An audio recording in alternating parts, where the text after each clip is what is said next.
Pemirsa, launching buku Tato Perempuan Bali oleh Dewi Pradewi memiliki latar belakang yang mendalam untuk menyadarkan seluruh pembaca ataupun masyarakat agar menghilangkan stigma negatif untuk perempuan yang bertato.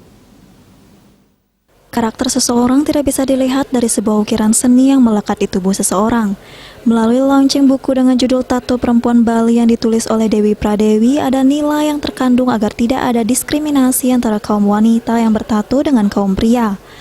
Melalui buku ini, Dewi Pradewi ingin membantah stigma yang mewajarkan kaum pria bertato tapi menganggap tidak baik kalau wanita yang bertato. Selain launching buku, akan dibuat sebuah film yang berhubungan dengan buku yang diterbitkan, tentunya dapat dinikmati oleh masyarakat banyak nantinya pada 7 Mei 2021. Di luar semua itu, Dewi Pradewi memilih untuk bertato karena melihat tato sangatlah seksi, standar cantik perempuan yang berbeda-beda. Awalnya itu sebenarnya satu kecemasan saya, di mana orang selalu menggaungkan kesetaraan gender, perempuan juga sudah mulai masuk ke ranah publik. Cuman kenapa sih tato yang malah menjadi masalah ketika perempuan yang makainya, bukan laki-laki? Kalau hasil penelitian saya sendiri, kalau laki-laki lebih cenderung ke premanisme, sedangkan kalau perempuan lebih ke seksualitas. Kalau pesan saya sebenarnya yang ingin saya sampaikan di buku ini, plus dengan film, karena buku ini divisualisasikan dengan adanya film nanti biar lebih mudah dicerna sebenarnya sama masyarakat.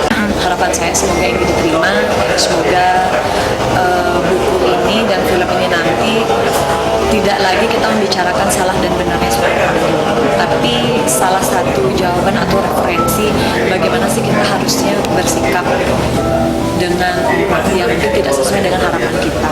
Coba kita melihat semuanya dari dua sisi. Kalau tidak sesuai dengan harapan kita, coba kita melihat dari sisi yang lain.